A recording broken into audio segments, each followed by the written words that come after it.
Glória a Deus. Glória a Deus. Cumprimento a igreja com a paz do Senhor. Amém, irmãos? Deus fiel e maravilhoso, né? Mais um culto abençoado, onde Deus, Ele nos deu essa oportunidade. Se nós estamos aqui foi porque Deus teve misericórdia das nossas vidas, irmãos, e isso é uma oportunidade maravilhosa. Nenhum culto é em vão. Todo culto, Deus tem um propósito na minha e na sua vida. Quero convidar toda a igreja a nós abrirmos a palavra do Senhor nessa noite, no livro do profeta Jeremias, capítulo 29. Livro do profeta Jeremias, capítulo 29. E nós vamos ler do 11 ao 14. Lições no cativeiro. Quem nunca passou por um cativeiro? Talvez você esteja passando por algum cativeiro, né?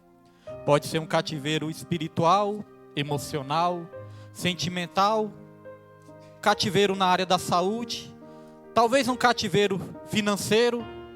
Mas saiba, irmãos, Deus, Ele tem lições a nos ensinar em todo o cativeiro que nós passamos. E hoje nós vamos aprender algumas lições. Como que nós devemos nos comportar quando nós estamos no cativeiro.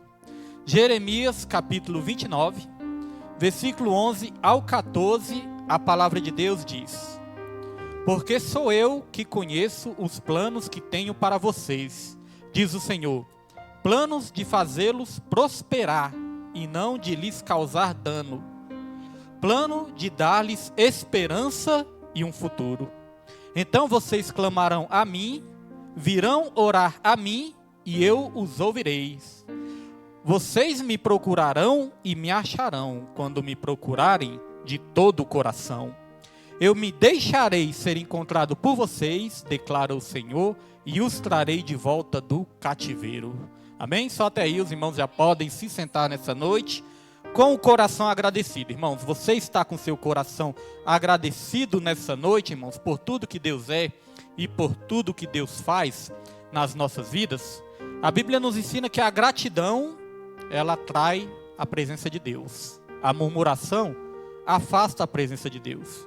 E antes de entrar aqui na palavra, eu queria que os irmãos me permitissem só abrir um parênteses aqui, antes de entrar na palavra. Quando o nosso irmão Jesuíno estava dando testemunho, né? Pode. Hoje, realmente, irmão Jesuíno me pediu ali uma orientação, né? E na hora que ele me pediu aquela orientação ali, rapidamente eu pedi a orientação de Deus, né? Porque como que nós vamos orientar alguém se antes nós não recebermos orientação de Deus, né? Na hora, muitas vezes, a gente não sabe o que falar, então nós temos que pedir direção para Deus. E aí eu me lembrei de algo, irmãos, porque realmente, quando nós nos dispomos a fazer a obra do Senhor, sempre vai surgir algo para impedir. Sempre vai surgir um impedimento. E se a gente se render a esse impedimento, todas as vezes o inimigo vai saber qual é o nosso ponto fraco. Aí o inimigo vai falar, peraí, eu lancei aquele impedimento e aquele impedimento parou ele, então todas as vezes que ele tiver que fazer a obra, é só eu lançar o mesmo impedimento que ele vai parar. Às vezes uma enfermidade, é claro que tem enfermidades que a gente não tem condição mesmo de vir, né? Mas às vezes pequenas coisas o inimigo lança ali, às vezes uma briga dentro de casa, às vezes ali algo que surge de última hora, às vezes uma visita que aparece. Então todas as vezes, se a gente se render a isso e deixar de fazer a obra, o inimigo vai falar, já sei aonde eu posso parar ele, para que ele não faça a obra. E aí uma coisa também, irmão Jesus, que Deus falou ao meu coração. Tem duas situações que a Bíblia nos ensina. Tem situação onde quando a pessoa não quer de jeito nenhum fazer a obra, aí Deus vai e levanta outro. Agora existem situações também, irmãos, onde Deus quer usar a pessoa e não adianta a pessoa correr, não adianta a pessoa transferir a obra para outras pessoas que não vai dar certo. Duas situações, quando a pessoa não quer de jeito nenhum, aí Deus levanta outro. Agora tem situações que a obra é na sua vida e não adianta querer passar para outro. Eu falo isso por experiência própria. Certa vez, eu comecei a trabalhar no sábado, a igreja estava com vários ajudantes, né? Aí eu comecei a trabalhar no sábado, falei, olha, eu vou trabalhar no sábado e vou pedir para alguém pegar a sopa para mim no dia de sábado. Aí conversei, né, com os irmãos, vocês pegam para mim a sopa no dia de sábado, que eu vou trabalhar. Tomei essa decisão do meu próprio entendimento, né? Porque se não fosse, teria dado certo. E aí, pedi para essa pessoa pegar a sopa. Irmãos, começou a dar tudo errado. Começou a sopa a ficar aberta e derramar a sopa. A van começou a quebrar, e quebrava uma hora e quebrava outra. E, irmão, começou a desandar tudo. Aí na mesma hora veio aquela aflição no meu coração. Eu falei, já sei, Deus, a obra é comigo e não é para mim passar para outro.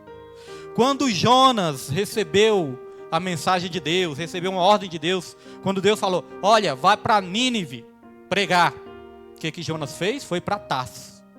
Então Jonas naquele momento não quis obedecer a Deus. Mas nem por isso Deus desistiu de usar Jonas.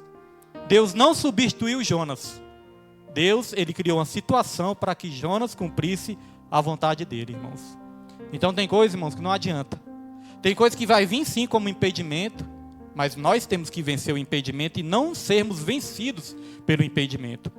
E nós temos que entender isso. Quando Deus ele quer nos usar e nos dar a bênção, vai acontecer realmente situações para querer nos impedir. Então, um pouquinho do discernimento que eu tive ali, eu passei para o nosso irmão Jesuíno. Graças a Deus ele entendeu, ele veio, né, não deixou o impedimento para ele. E você vê, né, os louvores abençoados aqui, né, que nós recebemos e os irmãos na live também vão receber. Então é isso, irmãos. Não deixe o inimigo te parar. Não deixe o inimigo te confundir. Tem coisas que nós não podemos aceitar. Eu aprendi isso com a pastora Marinês. Às vezes a gente aceita as coisas muito fácil. Tudo começa a desandar e a gente fica aceitando. Tem hora que a gente tem que falar, Deus, eu não aceito isso, porque isso não vem de ti, isso é algo para atrapalhar as nossas vidas. Então, dito isso, vamos entrar aqui na palavra. Como eu disse, essa palavra fala de cativeiro. O povo, ele estava passando por um cativeiro nessa época.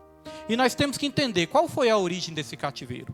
A origem desse cativeiro específico foi a desobediência. Nem todo o cativeiro que nós passamos é por causa de desobediência, não. Tem coisa que é o trabalhar de Deus mesmo, mas tem cativeiros que nós passamos, que é o cativeiro da desobediência, de não fazer aquilo que Deus quer que a gente faça. Esse foi o caso desse povo. O povo começou a se desviar para a idolatria, para a desobediência, para a murmuração. Aí Deus, através do profeta Jeremias, profetizou um cativeiro na vida daquele povo. Quando o profeta Jeremias começou a falar desse cativeiro, perseguiram o profeta, quiseram até matar o profeta, mas o cativeiro ele veio do mesmo jeito. Então não adianta a gente ficar com raiva do profeta, quando o profeta profetiza algo sobre as nossas vidas, irmãos, porque aquilo vai acontecer da mesma maneira. Nós temos é que dar ouvidos à voz do Senhor. E o ser humano, desde que o pecado entrou no mundo, é que o ser humano tem a tendência de se desviar da vontade de Deus, de desobedecer e se desviar.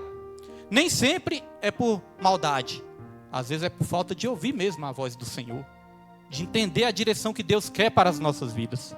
Veja que desde que o homem foi criado, que o homem começou a desviar da vontade do Senhor, quando o homem desobedeceu. Adão e Eva desobedeceram, veio ali o primeiro cativeiro. Cativeiro do pecado. Mas aí Deus nunca desistiu de nos ajudar, Deus nunca desistiu de nos levantar, Deus nunca desistiu de nos restaurar. Deus, pela graça de Deus, ele permitiu Adão e Eva terem filhos. Adão e Eva tiveram filhos, com isso a terra começou a se encher, com isso a humanidade começou a se multiplicar sobre a terra, e aí já vieram os primeiros habitantes. A palavra de Deus vai dizer lá em Gênesis capítulo 6, que chegou um momento que a terra estava cheia de pessoas, mas também já estava cheia de iniquidade, cheia de pecado.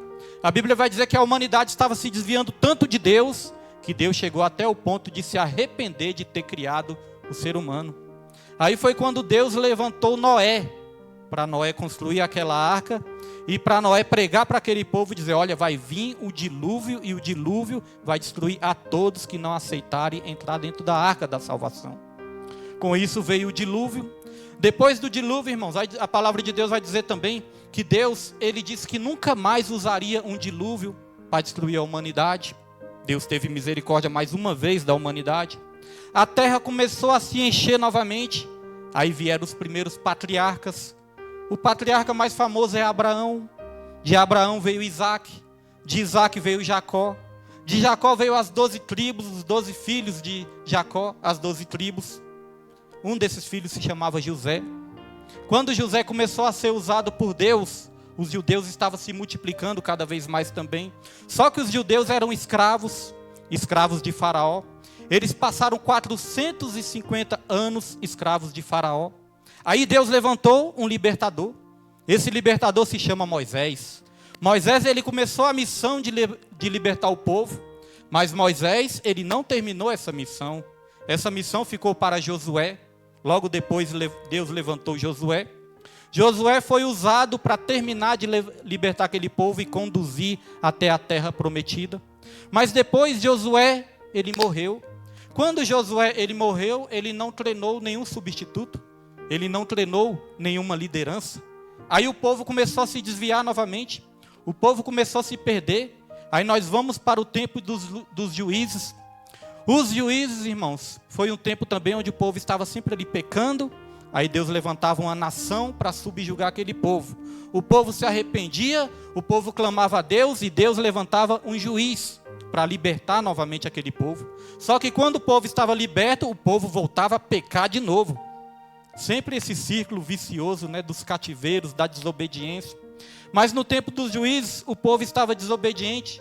E a Bíblia diz que o povo estava seguindo o seu próprio entendimento, seguindo o seu próprio coração. O povo fazia aquilo que era reto aos seus olhos.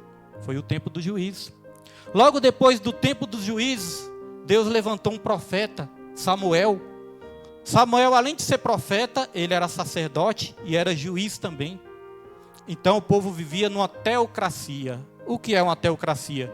Teocracia é o governo de Deus.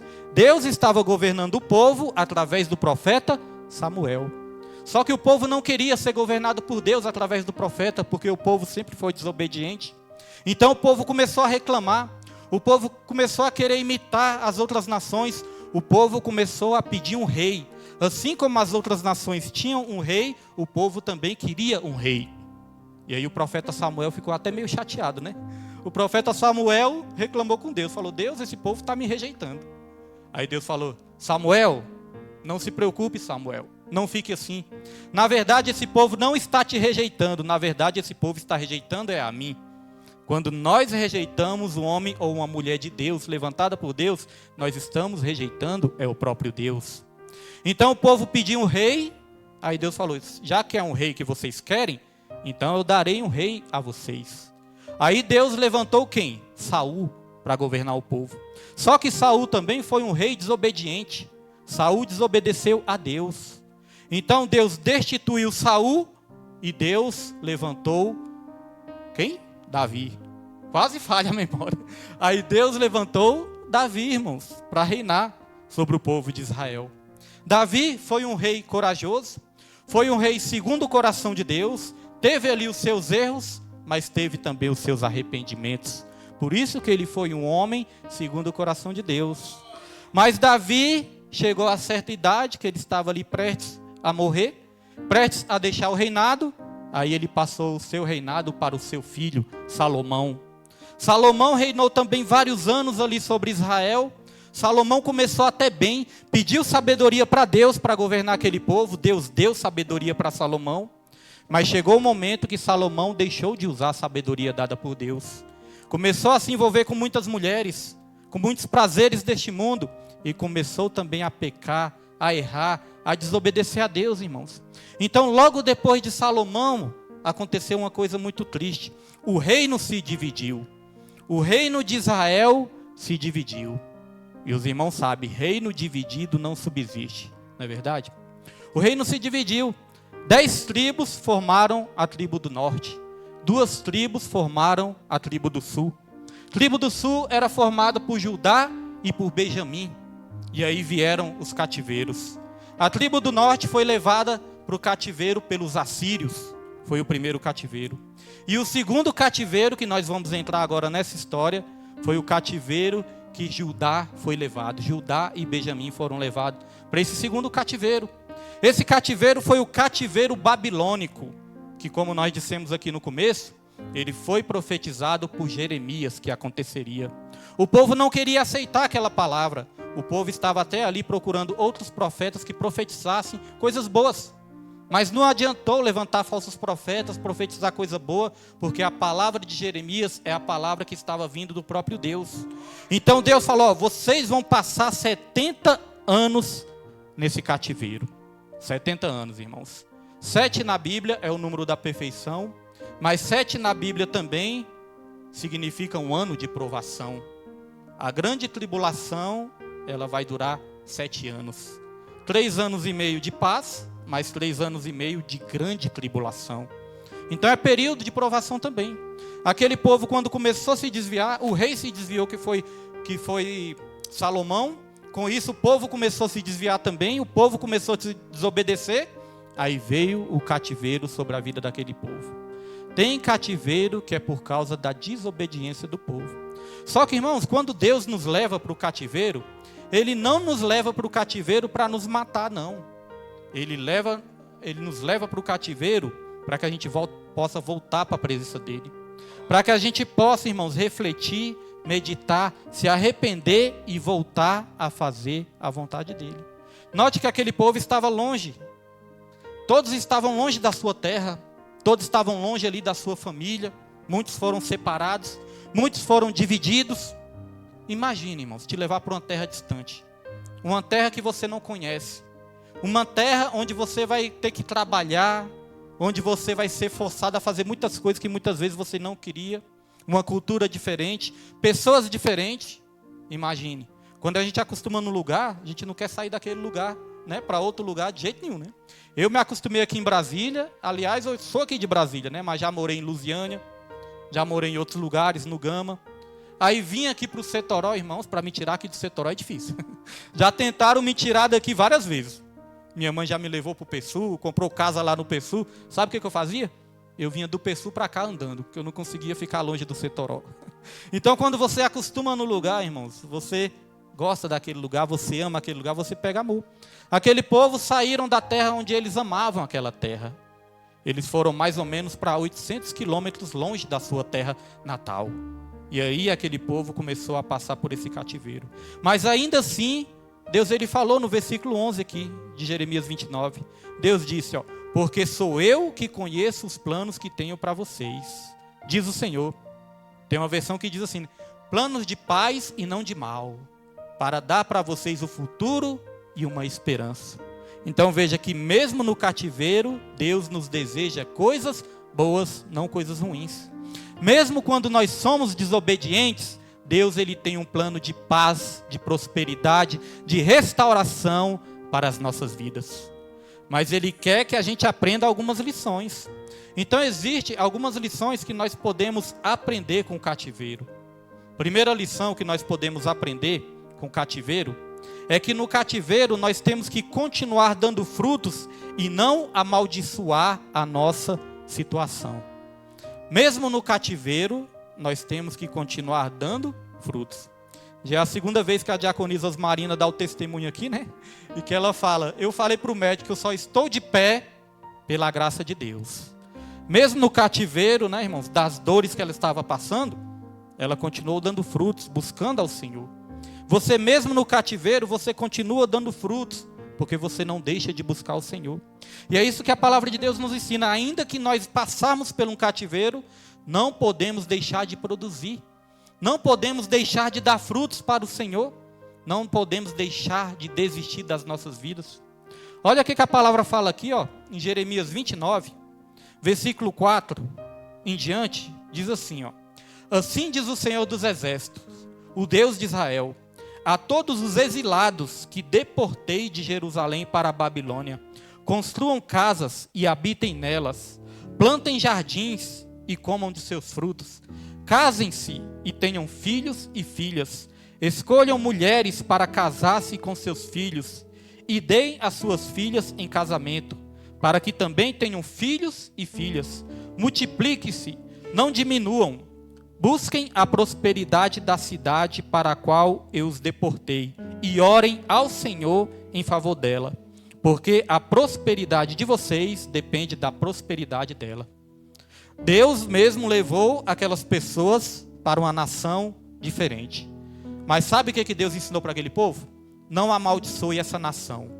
Você vai construir casas, vocês vão casar, vocês vão ter filhos, os seus filhos vão ter filhos também, vocês vão se multiplicar, vocês vão plantar, vocês vão colher e vocês vão orar por essa nação. Isso nos ensina a gente nunca amaldiçoar o nosso cativeiro. Porque tem vidas que quando estão no cativeiro, amaldiçoam o seu cativeiro. A pessoa não fala, minha vida não presta, tudo dá errado na minha vida, nada presta, nada tá bom. Está amaldiçoando o próprio cativeiro. Às vezes a nossa nação está passando por um momento difícil. Aí muitas vezes a gente ouve, esse Brasil não presta, esse Brasil vai de mal a pior. Se eu pudesse eu mudaria desse Brasil. Amaldiçoando o próprio cativeiro. E Deus nos ensinou a orar. Por isso que a Bíblia fala para a gente orar pelos governantes. Mesmo que a gente goste ou não goste, temos que orar. Sabe por quê? A nossa prosperidade depende da prosperidade da nossa nação. E quando não falar, o Brasil não presta, o Brasil vai de mal a pior, o Brasil vai se acabar. Amaldiçoando, irmãos, a nossa nação. E olha que nós não vivemos períodos fáceis, não. Nós vivemos um período difícil. Eu acompanho muitos noticiários, acompanho o que está acontecendo, não só agora, mas eu faço uma projeção do que pode acontecer no futuro. Não só no Brasil, mas no mundo todo. O mundo está caminhando cada vez mais para ditaduras, para censuras, para perseguições. E isso é a própria palavra de Deus que nos ensina, né? As perseguições vão aumentar cada vez mais. Os pastores vão ser calados. Vão tentar calar os pastores. Vão tentar calar os profetas, irmãos. Mas não vão conseguir. Porque as portas do inferno não prevalecerão contra a igreja. Mas nós temos que orar. Pastor William, tem vezes que eu vou no mercado e as coisas estão tudo caras e eu começo a reclamar. Não reclame, profetize. Profetize que mesmo que as coisas aumentem, Deus ele vai prover para que você possa fazer sua comprinha no mercado. Eu costumo falar com minha esposa, eu falei, Nima, tem vez que a gente liga a televisão, é só notícia, né? Que vai vir uma crise não sei de onde, e é pandemia, e é doença, e é enfermidade, e vai vir crise. Eu falo, mas sabe de uma coisa, Nilma? É na crise que Deus abençoa os seus servos. É na crise que Deus mostra que Ele é Deus na vida daqueles que servem a Ele. Não foi assim na vida de José? O mundo todo passando fome. E Deus usou foi José para alimentar o mundo todo. José não passou fome no mundo todo. José foi usado para alimentar o mundo todo. Irmãos, Deus vai te usar na crise. Na crise, quando tiver várias pessoas aí passando aperto, você vai ter para abençoar essas vidas também. É só crer em Deus. Mas não pode murmurar, não pode reclamar no cativeiro. Minha filha, né, no serviço dela, eu já vi os apertos que ela passou, né? O primeiro emprego, Jesuíno também o primeiro emprego, e eu sempre falei para eles, olha, o começo nunca é fácil. Não vem pensando que o começo é tudo mil maravilhas, todo começo é difícil. Irmãos, meu primeiro emprego, vou falar aqui rapidamente para os irmãos. Meu primeiro emprego, irmãos, eu sempre trabalhei, desde os 14, 15 anos, né? Chegou um tempo aí da minha vida que eu, mais amizades, comecei a me enturmar ali com pessoas que me levavam para outros caminhos, né? Não estou culpando eles, né? Que eu ia porque queria também.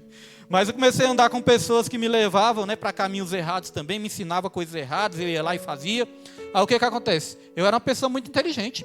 Eu não reprovava de ano, irmãos. Eu nem estudava e não reprovava. Eu não era de ficar estudando a noite toda. Eu vi tinha uma prima minha, que ela passava a madrugada toda à luz de velas. Ela nem acendia a luz.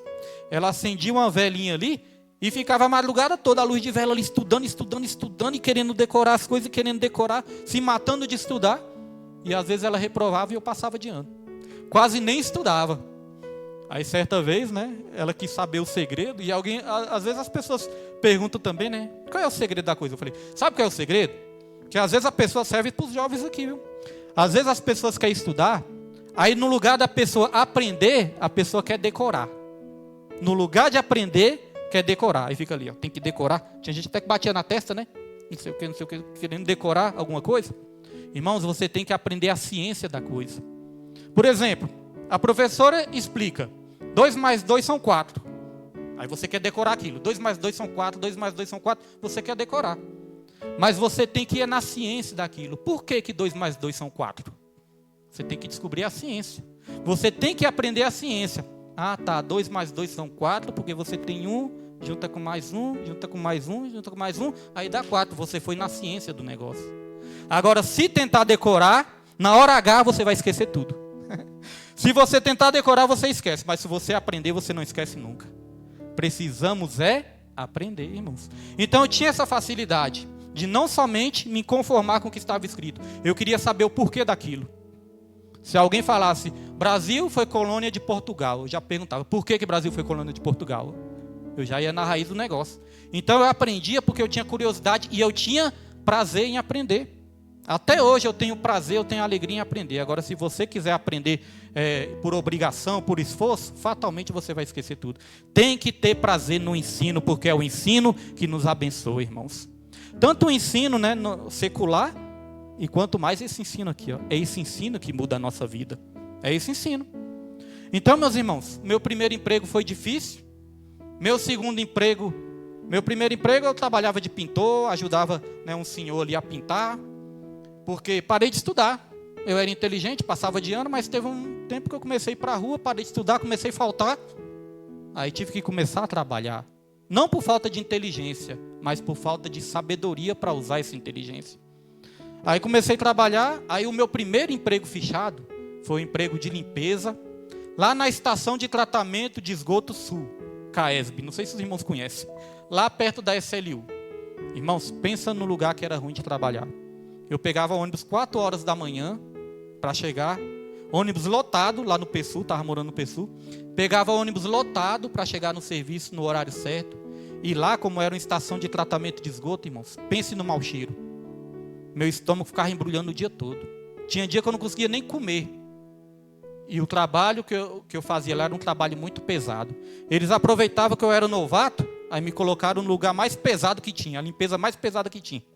Irmãos, eu chegava em casa, tinha dia que eu chegava em casa, eu não conseguia nem jantar, tomava um banho e desmaiava, dormia, de tão cansado que eu estava. E no outro dia, acordava 4 horas da manhã de novo, para pegar ônibus lotado. E era ônibus lotado na ida e ônibus lotado na volta.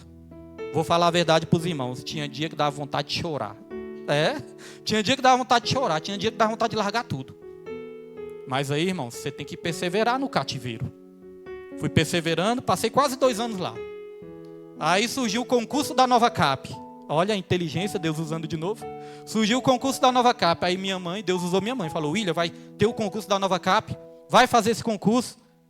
Aí na hora eu não tive muita esperança não. Pensei, mas esse concurso, tem um monte de gente aí mais inteligente do que eu. E quando passa não chama, porque eu já tinha feito outro concurso e tinha passado, o concurso do IDR.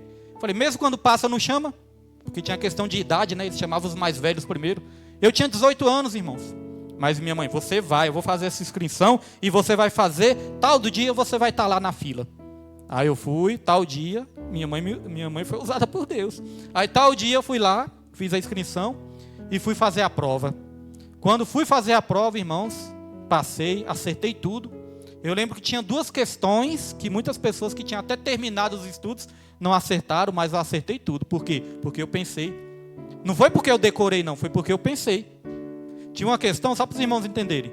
Tinha uma questão que perguntava o seguinte: a Nova Cap é um órgão da Terra Cap ou a Terra Cap é um órgão da Nova Cap? Muita gente reprovou nessa pergunta. Aí eu fui pensar. Se eu tivesse decorado, talvez eu tinha esquecido, né? Mas eu fui pensar, vem cá. Eu não sei o que é Nova Cap e nem sei o que é Terra Cap. Não sei. Sei lá o que é Terra Cap, o que é Nova Cap, o que é órgão de quê, não sei. Só que aí eu pensei, mas espera aí, eu lembrei de algo. Falei, espera aí. Eu ouvi falar que a Nova Cap construiu Brasília. Então, se a Nova Cap construiu Brasília, todas as outras empresas vieram através dela. Não é verdade? Então, a Terra Cap veio da Nova Cap. Por quê? Porque eu pensei e não decorei. Tá vendo, Samuel? Aprenda, pense, não decore, que aí vai dar tudo certo. Então, meus irmãos, passei nesse emprego. E nesse emprego, pastor, aí foi tudo 1000 maravilhas, né? Foi para a Nova Cap, servidor público, tudo 1000 maravilhas. Quem disse isso? Irmãos, a primeira semana, fui trabalhar no Lago Norte com uma maquininha que era de roçar grama. Pensa numa maquininha pesada, coloca aquele cinto nas costas, né? Mó calor. E aí o chefe parecia aqueles capitão do mato. Botava a gente para trabalhar assim. Quando acabava a gasolina da maquininha que eu ia tirar um pouco do corpo, ele vinha e enchia, era no corpo ainda, não deixava nem tirar. Certa vez, eu trabalhando, mais de 1 hora ali trabalhando na maquininha, aí cansei, né? Botei a maquininha no chão para descansar. Sabe o que o encarregado teve coragem de falar comigo? William, enquanto a maquininha descansa, você vai fazendo um negócio ali para mim. Falei, pera, a maquininha descansa? Falei, quem está cansado sou eu. Quem tem que descansar sou eu, não é a máquina não. Acho que ele pensou que eu que era a máquina. Então, irmãos, olha só. Então, na primeira semana, sabe o que aconteceu? Fiquei com minhas costas todas descascadas. Descascou tudo, irmãos. Primeira semana de Nova Cap. Eu pensei em desistir também, de novo. Teve gente que desistiu. Só que depois eu pensei, rapaz, não vou perder minha bênção não. Não vou desistir, vou perseverar no cativeiro. E o salário não era lá essas coisas não.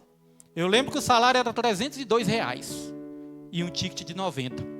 E sabe o que eu fiz com meus primeiros salários? Financei um carro. A prestação do carro era R$280 e eu ganhava 302. Sobrava quase nada. Só que eu morava com minha mãe, dava o ticket para minha mãe, né? E aí me virava ali, tinha dia que não tinha dinheiro nem para botar gasolina, mas estava lá com o carro. Então, irmãos, você vê a prova que a gente passa muitas vezes, né? Os cativeiros que a gente passa. Aí conheci a Nilma. A Nilma começou. Qualquer dia eu vou contar o jeito que eu conheci a Nilma. Qualquer dia eu vou contar o jeito que ela me conquistou. Irmãos. Mas aí eu conheci minha esposa, começamos a namorar. Quando nós começamos a namorar, eu já dei a real logo, né? Já falei logo. Olha, é o seguinte, eu não tenho dinheiro não, e não tenho dinheiro. Aí chegou certa vez, era o pagamento, irmão. Se tinha pagado minhas contas, tudo estava com R$15. R$15. Falei, aqui, olha o dinheiro que eu tenho aqui. Olha o dinheiro do homem, R$15. Falei, vou falar logo, porque se ela me quiser, é pelo que eu sou, não pelo que eu tenho.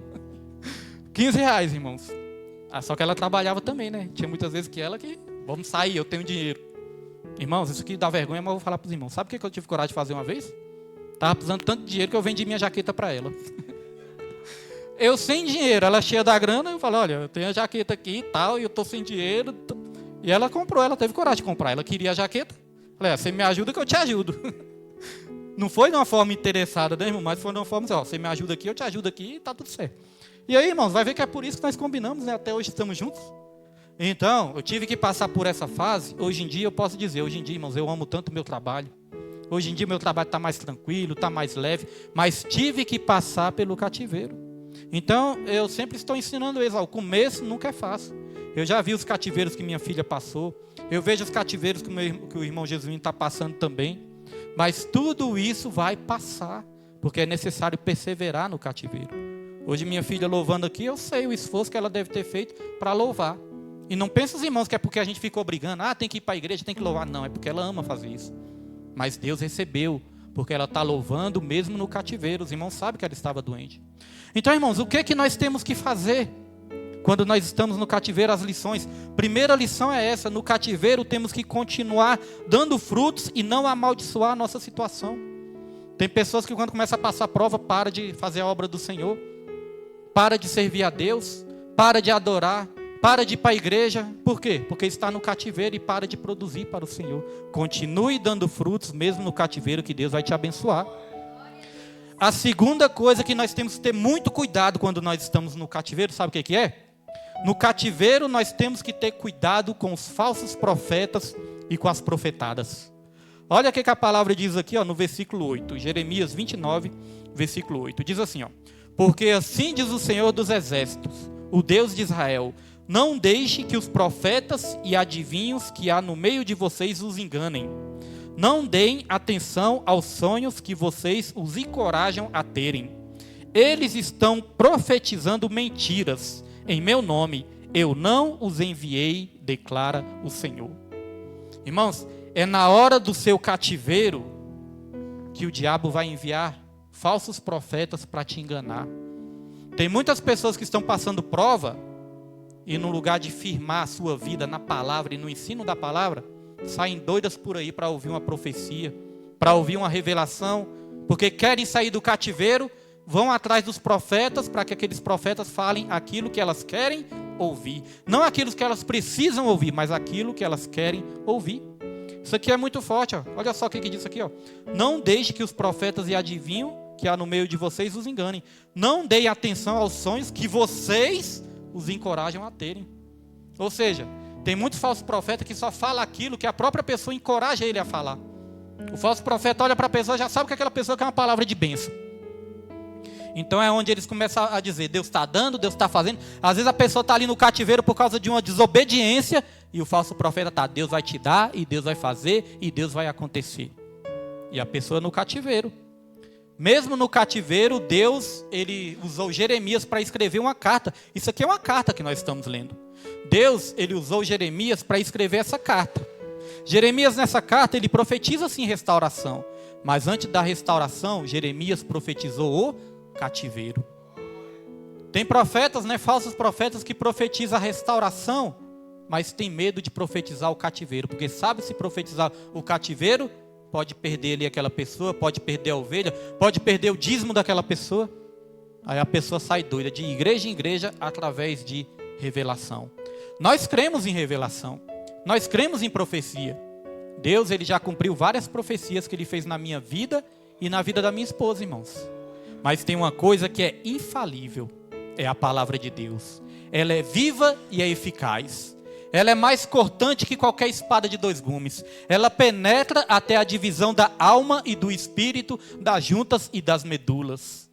E ela é apta para discernir os pensamentos e os propósitos do nosso coração. E não há criatura nenhuma encoberta diante dela, antes todas as coisas estão nuas e patentes diante daquele a qual devemos prestar contas, irmãos. É Deus é que sabe da nossa necessidade, e é Deus é que sabe onde tem que tratar, quando precisa tratar também. Pessoas que estão sempre fugindo do tratamento de Deus, vão estar sempre sendo enganadas pelo diabo. Você sabia disso? Às vezes Deus, ele leva a pessoa para uma igreja, e a pessoa começa a ser tratada naquela igreja. Aí a pessoa não gosta, fica com raiva, sai da igreja. Mas era onde Deus queria tratar aquela pessoa para dar a vitória para a pessoa. Aí a pessoa começa a procurar falsos profetas. Aí o inimigo usa esses falsos profetas e a pessoa, no lugar de ser restaurada, a pessoa, ela é enganada. Por quê? Porque o diabo está aproveitando um momento de fragilidade daquela pessoa. A passagem que o irmão Jesuíno trouxe aqui nos traz 2 ensinamentos. Muitas vezes o diabo vai nos usar, vai querer nos tentar, é justamente nas nossas necessidades. O diabo vai olhar assim, ele está precisando daquilo ali? Então é ali que eu vou enganar ele. É ali que eu vou tentar ele. Ele está precisando de dinheiro? Então é ali que eu vou seduzir ele. Ele está precisando ali de uma companheira, de um relacionamento. Ela está precisando de um companheiro? É ali que eu vou lançar uma pedra de tropeço. Você sabia, irmãos? Às vezes o diabo vê você numa situação assim difícil financeiramente e fala, é ali que eu vou lançar uma armadilha para ele cair nessa armadilha. Isso é a primeira lição que nós podemos aprender. O diabo, ele vai usar as nossas necessidades também. Assim como fez com Jesus. Jesus, ele estava com fome. O diabo, se você está com fome, você é o filho de Deus, transforme essas pedras em pães. É tão fácil resolver isso. Veja que o diabo estava tentando na necessidade. Outra coisa também que nós podemos aprender nessa passagem é que o diabo, ele pode nos seduzir com coisas grandiosas demais. O diabo chegou para Jesus, transportou Jesus até o pináculo do templo, e o que o diabo diz? Tudo isso, tá vendo esses reinos aqui, ó? Eu imagino que era um lugar bem alto, né, irmãos? Lugar bem alto. Imagino que cheio de riquezas, ele mostrou ali, cheio de riquezas, cheio de coisas lindas, cheio de seduções para os olhos. E o diabo falou, tá vendo tudo isso aqui, ó? Tudo isso eu vou te dar, se prostrado me adorar. Seduziu Jesus, queria seduzir Jesus, né? Então muitas vezes o diabo vai fazer isso também, ele vai nos seduzir com coisas grandes demais, maravilhosas demais, coisas que nós vamos até dizer assim, eu não posso perder essa oportunidade vem de Deus. Note que o diabo estava oferecendo riquezas, mas isso não tinha vindo de Deus. Então nós temos que saber discernir o que vem de Deus e o que vem do inimigo, irmãos. O diabo aproveitou ali também a fragilidade de Jesus para tentar seduzir Jesus, só que Jesus estava firmado na palavra. Então no cativeiro nós temos que ter cuidado também com os enganos, com o espírito do engano, irmãos. Outra coisa que nós podemos aprender no cativeiro nós temos que clamar a Deus e buscar Ele de todo o nosso coração.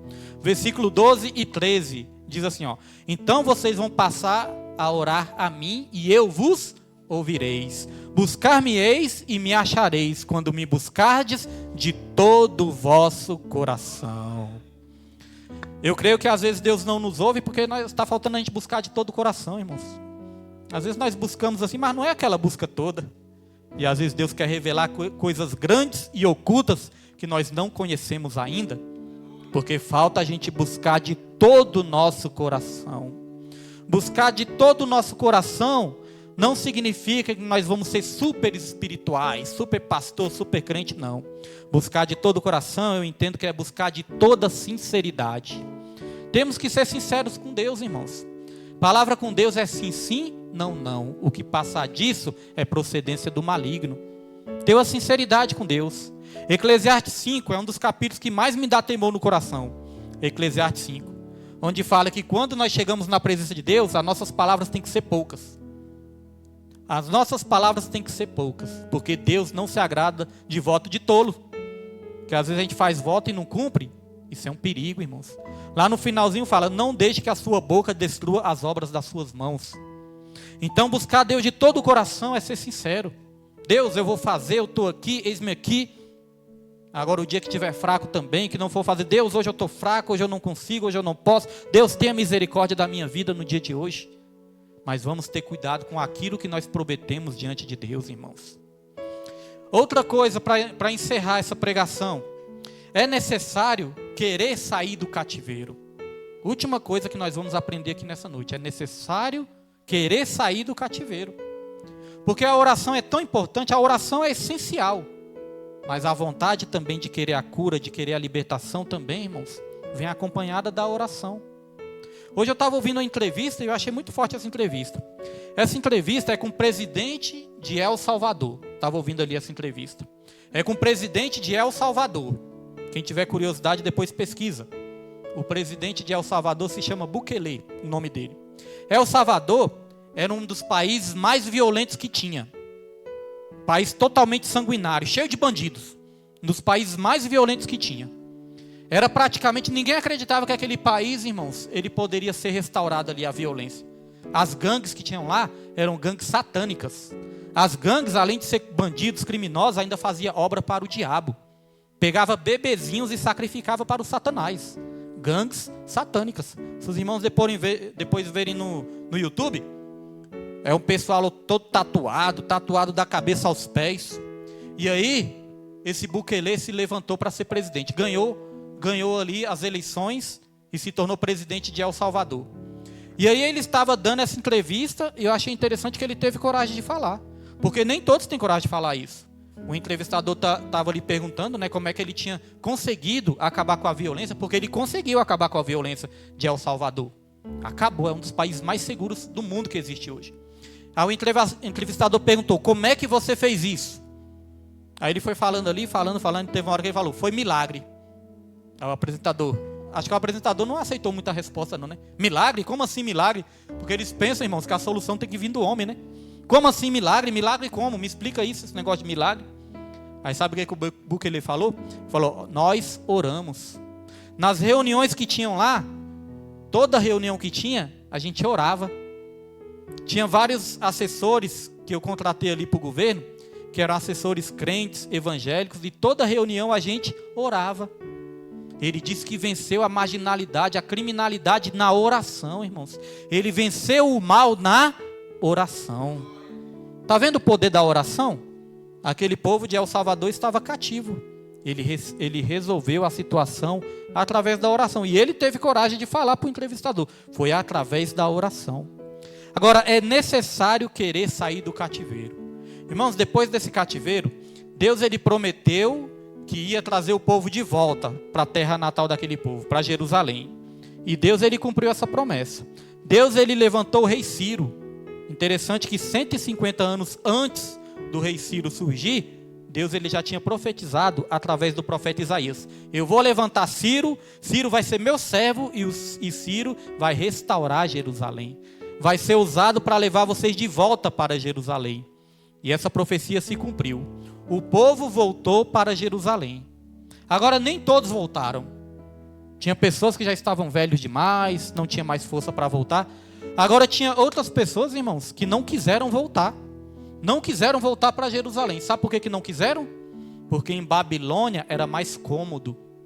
Olha só, irmãos, estava no cativeiro, se conformou com o cativeiro, se acostumou com o cativeiro e não quis voltar para a bênção, porque no cativeiro estava mais cômodo. Por isso que eu digo, é necessário querer sair do cativeiro. Você sabia que tem muitas pessoas hoje em dia vivendo o cativeiro, mas não quer sair do cativeiro? Ah, pastor, estou fraco. Ah, então vamos buscar a Deus? Ah, eu não tenho força. Às vezes tem força para ir para a festa, força para ir para o mundo, força para trabalhar para o homem, força para tocar o terror no mundo, mas para buscar a Deus não tem força. Ah, pastor, eu não tenho força. Prefere ficar no cativeiro. Pastor, ore por mim, eu estou enfermo. Pastor, ore por mim, eu estou com esse problema aqui, esse problema assado. Vamos buscar Deus, vamos para a igreja, vamos para o culto. Ah, pastor, qualquer dia eu vou. Não quer sair do cativeiro. Se acostumou com o cativeiro. Nós aprendemos que essas pessoas não saíram do cativeiro porque no cativeiro era mais cômodo. Aquelas pessoas voltaram para Jerusalém, mas quando eles voltaram para Jerusalém, eles tiveram que reconstruir Jerusalém. Ou seja, tiveram que voltar a fazer a obra de Deus, irmãos. Tiveram que voltar a botar a mão no arado. Sabe por que muitos não querem sair do cativeiro? Porque sabe, se sair do cativeiro e for buscar Deus, vai ter que botar a mão no arado. Preferem ficar no cativeiro do que botar a mão no arado. Babilônia representa o mundo. Tem pessoas que preferem continuar no mundo porque no mundo é mais cômodo. Ah, eu vou para a igreja? Vou nada. Aqui é mais cômodo, meu sofá retrátil, minha televisão de LED, minha televisão de 50 polegadas. Não, aqui é muito mais cômodo. Eu vou servir a Deus, ficar igual aqueles crentes, ter que ir para a igreja direto, ter que ir para a oração, ter que assistir estudo bíblico. Eu não, prefiro ficar no mundão, porque no mundão é mais cômodo. Está no cativeiro e não quer sair do cativeiro. Às vezes está enfermo, às vezes está doente, às vezes está frio espiritual, às vezes está morto espiritual, está no cativeiro, mas não quer sair do cativeiro. Porque para sair do cativeiro é necessário compromisso. Para sair do cativeiro é necessário renúncia. Para sair do cativeiro é necessário esforço. Jesus sempre perguntava: o que queres que eu te faça? Já pensou o cego de Jericó? Naquele calor escaldante, irmãos. Ele teve que ir atrás da bênção dele. Tinha uma multidão mandando ele calar a boca. Já pensou a multidão falando: cala sua boca, cego? E o cego gritava, era cada vez mais alto: Jesus, filho de Davi, tenha misericórdia de mim. Ele queria a bênção dele. Quando Jesus perguntava: o que queres que eu te faça? Jesus, ele não esperava só uma resposta, não. Jesus, ele esperava uma atitude. Aquela mulher do fluxo de sangue, ela não só falou para Deus: ah, Deus, eu quero ser curada. Não, ela foi atrás da cura dela. Ela venceu uma grande multidão e ela estava passando pelo cativeiro da enfermidade. Então não é só falar que quer a bênção, não é só falar que quer o milagre, irmãos, é ter atitude também. Você pode chegar para qualquer pessoa que está sofrendo. Você pergunta: você quer sua bênção? Você quer seu milagre? A pessoa vai falar: quero. Mas não basta falar, irmãos, nós temos que agir também. Oração é orar e agir, porque termina com ação. Nós temos que orar como se tudo dependesse de Deus, mas nós temos que agir como se tudo dependesse de nós. Irmãos, porque senão nós vamos esperar só por Deus e não vamos fazer nossa parte. Então temos que fazer a nossa parte também. Então são essas as lições que nós podemos aprender no cativeiro, irmãos. Continuar produzindo, continuar trabalhando, continuar fazendo a obra de Deus. Só Deus sabe o cativeiro que eu já passei ainda nesse ministério aqui, irmãos. Passei por um cativeiro que eu falei: Deus, só se o Senhor me der força, porque eu não tenho essa força de mim. Mas eu passei, eu superei esse cativeiro e graças a Deus estamos aqui até hoje para a honra e para a glória do Senhor. Por que que nós estamos aqui? Eu até desanimei assim, irmãos. Teve um dia que eu estava tão triste, tão fraco assim, mas eu falei: Senhor, ainda assim eu vou fazer a sua obra. Era o dia do culto, estava aqui. Era o dia da consagração que antes a gente fazia no sábado, estava aqui. Era o dia de preparar o estudo bíblico. Às vezes preparava ali com o coração dilacerado, mas preparava o estudo e vinha trazer aqui para os irmãos. Nós procuramos produzir frutos ainda no cativeiro. E aí nós oramos a Deus, clamamos, oramos. Aí Deus nos ouviu, porque nós buscamos de todo o coração. Porque na hora do aperto, até sem querer a gente busca de todo o coração, irmãos. Quando o negócio aperta, então buscamos de todo o coração. Eu não saí doido atrás de profecia, atrás de profetada, não. Eu continuei acreditando na palavra do Senhor, lendo a palavra, meditando na palavra e confiando na palavra, irmãos. E também nós tivemos essa vontade de vencer, de sair desse cativeiro.